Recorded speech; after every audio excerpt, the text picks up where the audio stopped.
خطبہ نمبر 29، آپ علیہ السلام کے خطبے کا ایک حصہ۔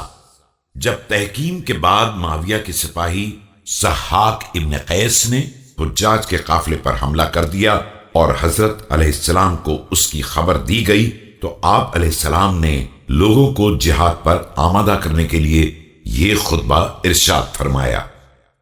بسم اللہ الرحمن الرحیم۔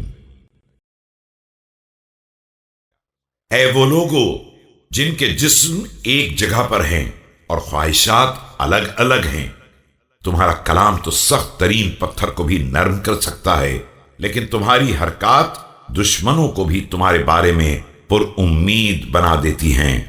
تم محفلوں میں بیٹھ کر ایسی ایسی باتیں کرتے ہو کہ خدا کی پناہ، لیکن جب جنگ کا نقشہ سامنے آتا ہے تو کہتے ہو دور باش دور۔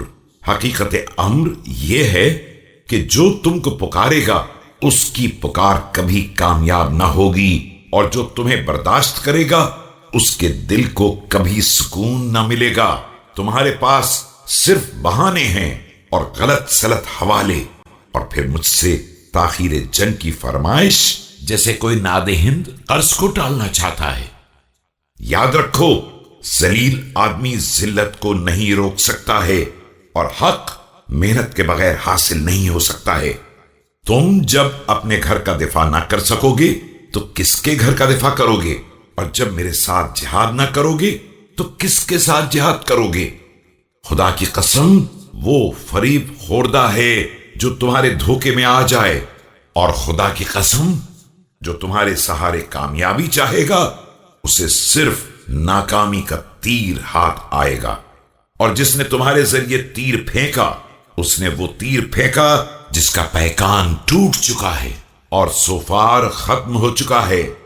خدا کی قسم میں ان حالات میں نہ تمہارے قول کی تصدیق کر سکتا ہوں اور نہ تمہاری نصرت کی امید رکھتا ہوں، اور نہ تمہارے ذریعے کسی دشمن کو تہدید کر سکتا ہوں۔ آخر تمہیں کیا ہو گیا ہے؟ تمہاری دوا کیا ہے؟ تمہارا علاج کیا ہے؟ آخر وہ لوگ بھی تو تمہارے ہی جیسے انسان ہیں۔ یہ بغیر علم کی باتیں کب تک؟ اور یہ بغیر تقوی کی غفلت تا بقے، اور بغیر حق کے بلندی کی خواہش کہاں تک؟